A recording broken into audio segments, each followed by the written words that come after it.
Oke, selamat pagi, Assalamualaikum warahmatullahi wabarakatuh. Dan langsung dari Studio Move yang ada di lobi Hotel Swiss Bell Inn, Jalan Gajah Mada, Medan. Dan selamat pagi untuk semua yang mendengarkan kita dan menyaksikan podcast kita bersama Kanwil Kementerian HAM Sumatera Utara, Wilayah Kerja Sumatera Utara dan Kepulauan Riau. Dan untuk podcast kita pagi hari ini juga live di beberapa stasiun radio. Anda bisa dengar kita di www.moveonlineradio.com, di 104,6 Fox Radio Medan dan juga di 104,3 FM Sela yang ada di Kota Batam ya. Dan untuk pagi hari ini kita akan membahas tentang kekayaan intelektual berspektif hak asasi manusia. Sudah hadir 3 narasumber terbaik saya pagi hari ini. Saya perkenalkan dulu dengan Ibu Flora, Dr. Flora Nenggolan SHM HUM. Beliau selaku Kakanwil Kementerian HAM Sumatera Utara, Wilayah Kerja Sumatera Utara dan juga Kepulauan Riau. Selamat pagi Bu Flora. Selamat pagi Bang Jaki. Udah lama nggak bertemu pendengar. sebenarnya. Iya benar, sudah lama sekali ya kita nggak ketemu nih langsung di radio. Pagi ini kita ketemu dengan Ibu Flora dan saya berpindah dulu ke Bapak Ignatius MT Silalahi. Beliau ada selaku Kepala Kantor Wilayah Kementerian Hukum yang ada di Sumatera Utara. Selamat pagi Pak Ignatius. Selamat pagi Pak Jaki. Pak, pagi hari ini sepertinya spesifik banyak ke Bapak ini masalah kekayaan intelektual ya Pak ya. Ya ini kerjaan Bu Flora nih Pak, nih Oh. Pak Jaki nih. Iya. Pada hari ini. Dari Dekan Fakultas Hukum Universitas Medan Area ada Bang Citra Ramadan SHMH. Ini merupakan pertemuan kita kedua kalinya Bang Citra. Siap Bang Zaki. Selamat pagi Bang Citra. Semoga selalu sehat. Amin. Baik. Dan nanti Anda saya kasih untuk bisa bertanya di 0813 5235 103 kali. Tapi nanti di segmen kedua. Karena di segmen pertama ini saya akan beri kesempatan untuk ketiga narasumber saya memaparkan dulu seperti apa topik kita pagi hari ini berbicara tentang kekayaan intelektual berspektif hak asasi manusia. Tentunya tuan rumahnya adalah Ibu Flora sebenarnya ya, selaku Kakanwil Kementerian Hukum dan HAM Sumatera Utara, Wilayah Kerja Sumatera Utara dan juga Kepulauan Riau. Yang ingin saya tanyakan ke Ibu Flora adalah bagaimana Ibu Flora melihat posisi kekayaan intelektual berspektif HAM ini, terutama terkait hak moral dan hak ekonomi pencipta. Bu Flora, silakan. Oh iya baik Bang Jaki. Memang kalau melihat kekayaan intelektual itu kedudukannya dari sisi hak asasi manusia itu sangat kuat sekali di dalam kerangka HAM karena menyangkut terhadap penghormatan hak cipta, karya cipta, inovasi, kontribusi intelektual manusia. Tentu saja secara umum itu kekayaan intelektual itu tentu sangat erat hubungannya dengan pengakuan hak asasi manusia. Itu ada sebenarnya di pasal 27 loh Bang Jaki. Okay. Pasal 27 itu di Deklarasi Universal Hak Asasi Manusia. Di sana disebutkan seperti ini.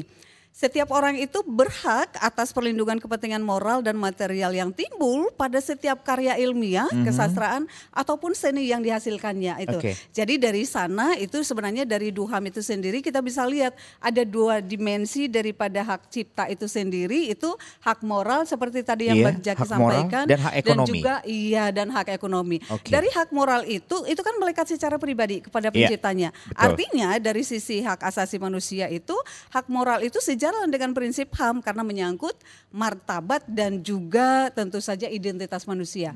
Dari sisi hak ekonominya itu kan seperti ini Bang Jaki, dia mendapatkan kemanfaatan secara ekonomi gitu ya kepada si penciptanya itu sendiri ataupun inventor, memberikan juga kewenangan si pencipta itu untuk dia apakah boleh ini dialihkan atau boleh dimanfaatkan atau bahkan melarang gitu.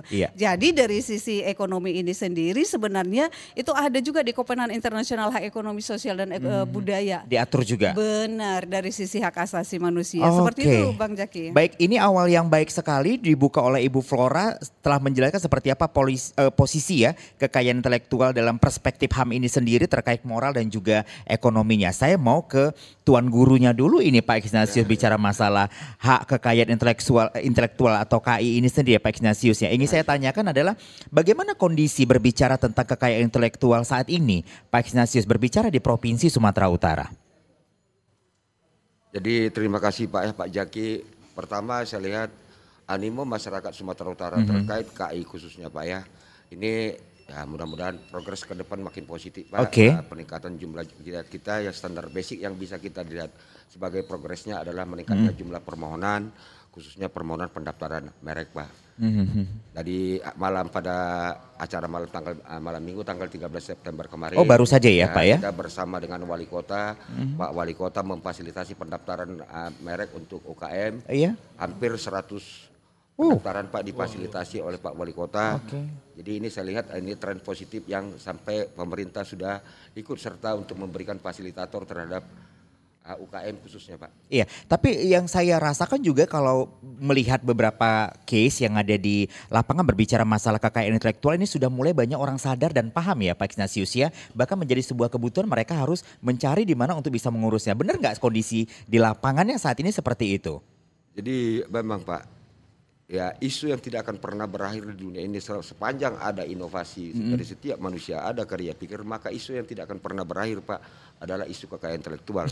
Dan oleh sebab itulah isu nggak pernah berakhir ya Pak ya. Sudah menjadi kewajiban bagi orang-orang stakeholder yang terkait dengan KI untuk sekarang untuk membangun legal culture yang baru terhadap kepedulian terhadap KI dengan mendaftarkannya, Pak. Oke. Dengan pendaftaran, karena konsep pendaftarannya adalah konstitutif pada umumnya di Medan ya Pak, ini terkait di Medan. merek, ini lebih banyak terkait merek, maka sistemnya konstitutif, jadi sudah banyak bahwa perlindungan hukum diberikan ketika merek tersebut terdaftar. Dimulai dengan adanya permohonan, maka kesadaran tingkat masyarakatlah yang sangat dibutuhkan untuk melakukan pendaftaran merek. Oke, dan kali ini di sebelah Pak Ignatius ada stakeholder Anda juga dari akademisi tentunya ya. Ada Dr. Citra Ramadan SHMH, beliau adalah Dekan Fakultas Hukum dari Universitas Medan Area. Yang ini saya tanyakan seperti apa keterlibatannya Fakultas UMA berbicara tentang kekayaan intelektual ini sendiri, Bang Citra? Ya baik, perguruan tinggi kan memang kalau bahasa yang paling simpel kita bilang kan pabrik seharusnya menjadi pabrik. Karena kegiatan di situ itu kita kan ada tridharma ya, ada pendidikan, ada penelitian, ada pengabdian. Jadi artinya dari sisi pendidikan ya kita berkewajiban untuk kemudian meningkatkan ngerti, kalau dalam taksonomi Bloom itu kognitif gitu ya kan, lalu kemudian ngerasa atau dalam taksonomi Bloom itu afektif, artinya memang mahasiswa itu selain kognitif yang ditingkatkan juga dia harus pandai melihat kondisi ya kan, jadi ngerasa harus pandai merasa bukan ngerasa pandai, dan semua peningkatan itu harus berwujud ya kan, harus ngelakoni harus merasa tapi bukan merasa pandai gitu ya. Pandai merasa bukan merasa pandai. Dan semua peningkatan itu kan harus berwujud kepada tindakan. Jadi sebenarnya itu hal-hal yang bisa kita lakukan terkait dengan pendidikan, misalnya integrasi ke kurikulum, lalu kemudian ke penelitian juga kita melakukan penelitian di bidang kekayaan intelektual yang berlandaskan HAM dan seterusnya, termasuk juga penelitian dan pendidikan itu juga harus berdampak karena ada kurikulum berdampak ya ke masyarakat melalui tindakan-tindakan pengabdian kepada masyarakat. Mungkin begitu Bang Zaki. Oke, Bang Citra, saya mau balik ke Ibu Flora lagi. Saya ingin berbicara lagi secara lebih luas karena ini wilayah kerja Anda kan Sumut dan Kepri nih Bu Flora ya. Luas ini sebenarnya Bu Flora seperti apa lumayan. Berbicara masalah HAM. Karena kalau saya pribadi berbicara masalah HAM kan kita keterkaitannya hampir semua kehidupan kita terkait HAM ya Bu Flora ya. Tapi yang ingin saya tanyakan akomodasi. Bagaimana Anda bisa mengakomodasi nantinya ke depan prinsip HAM seperti keadilan, kesetaraan dan juga non-diskriminasi ini. Berbicara wilayah kerja Anda yang cukup luas Sumatera Utara dan juga Kepulauan Riau Bu Flora. Oh ya baik Bang Jaki, sebenarnya kalau berbicara terkait bagaimana mengakomodasi prinsip HAM itu sendiri di dalam perlindungan kekayaan intelektual, kita sama-sama tahu, barangkali juga pendengar juga akan tahu bahwasanya Sumatera Utara itu kan ada 33 kabupaten kota dan Kepulauan Riau itu ada 7 kabupaten kota. Dan keseluruhannya ini di dalam perlindungan KI itu sebenarnya kalau bicara itu sudah diakomodir atau tidak secara yuridis normatif dari regulasi internasional ataupun regulasi nasional sudah pasti. Perlindungan KI itu juga sama sudah mengakomodir prinsip HAM itu sendiri. Kalau kita bedah lagi sebenarnya itu Bang Jaki dari sisi keadilannya itu kan perlindungan KI sekarang itu kan memberikan keadilan ya kepada penciptanya melalui pengakuan atas hasil karyanya, walaupun mekanisme hak moral itu sudah dipastikan harus menjamin si pencipta itu tidak kehilangan identitas. Kita melihat ini ya dari sisi human rights dan juga memastikan hak ekonominya itu memberikan kesempatan supaya memperoleh imbalan yang adil tentunya ya. Kemudian dari sisi kesetaraan itu sendiri secara normatif baik itu di Kepulauan Riau dan di Sumatera Utara, apalagi Sumatera Utara, pakar KI-nya ada di sini nih langsung Pak Ignatius. Ada Pak Ignatius. Benar. Ada pertanyaan selanjutnya untuk Pak Ignatius nanti ini. Jadi regulasi KI itu di Indonesia dan juga secara internasional itu berlaku untuk semuanya tanpa membedakan status sosial, termasuk hak-hak tradisional, indikasi geografis, ekspresi budaya tradisional, pengetahuan tradisional. Itu sudah diakomodir untuk mengakomodir daripada melindungi masyarakat adat tentunya. Kalau dari sisi non diskriminasi ini yang paling menarik nih Bang Jaki. Sebenarnya prinsip non diskriminasi ini kan dijamin secara internasional di dalam perlindungan KI itu sendiri, di TRIPS sendiri itu sebenarnya sudah disampaikan ya, dan juga di Undang-Undang Kekayaan Intelektual Indonesia, semua orang itu memiliki hak untuk mengajukan kekayaan intelektualnya.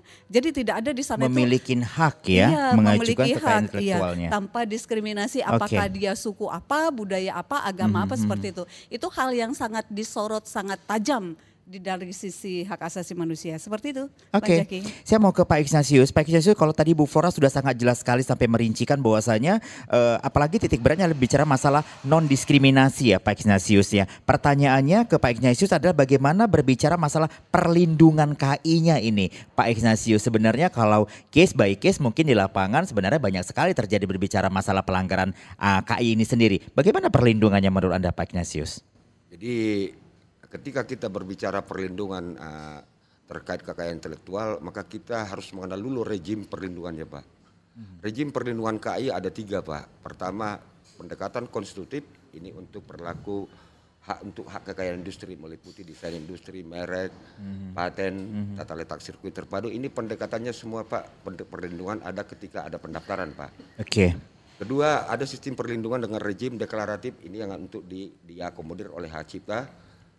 Artinya setelah dia fix original karya tersebut jadi dan dipublikasi secara automatically dia sudah mendapat perlindungan Pak. Jadi pencatatan yang dilakukan oleh Kementerian Hukum terkait hak cipta adalah sebagai bukti penguatan tentang kepemilikan Pak. Jadi bukan tentang perlindungan tetapi bukti kepemilikan sebagai cipta. Ketiga, rejim bukan konstitutif dan bukan kedua-duanya. Bukan deklaratif Pak. Ini terkait dengan rahasia dagang Pak. Kalau dipublish dia bukan rahasia lagi. Kalau didaftar ketahuan Pak. Nah, itu ada 3 rejimnya Pak. Jadi kalau masalah perlindungan, sistemnya ini Pak kan kita kontekskan berada dalam hak, bukan kewajiban Pak. Kalau hak, kalau dia, jadi kita harus membangun kesadaran hukum. Bagaimana dia akan memperoleh hak, ya tentu udah menggunakan pendekatan-pendekatan sistem tadi Pak. Apakah dia akan melakukan, kalau dia mau bicara tentang merek, sistem pendekatan perlindungannya berarti pendaftaran Pak. Nah, jadi ini yang perlu kita memang bangun karena dia tidak diposisikan sebagai kewajiban. Setiap produk yang beredar di pasaran itu tidak harus terdaftar Pak, tidak. Oh begitu Pak? Tidak Pak. Tetapi ketika kita berbicara perlindungan hukum, Anda wajib terdaftar. Paham. Nah, ini yang perlu kita gugah kepada masyarakat Pak, untuk dia sendiri memberikan protek terhadap dirinya dan usahanya Pak. Menarik bicara dengan Pak Ignatius, ini sebenarnya memang benar-benar pakarnya ya, berbicara semua produk sebenarnya tidak perlu didaftarkan, tapi berbicara masalah hukum itu harus. Begitu ya Pak Ignatius ya. Sebenarnya ada sedikit nanti yang mau saya tanyakan ke Bang Citra, tapi kita harus break dulu Bang Citra. Nanti di segmen kedua saya kembali ke Bang Citra tentunya, dan Anda nanti bisa terlibat bersama kita, boleh bertanya seputar topik kita pagi hari ini tentang kekayaan intelektual berspektif hak asasi manusia di 0813 5235 103 kali. Anda jangan kemana-mana, tetap bersama kami di www.moveonlineradio.com, juga di 104,6 Fox Radio Medan, dan juga di 104,3 Sela FM Batam. Kita kembali sesaat lagi.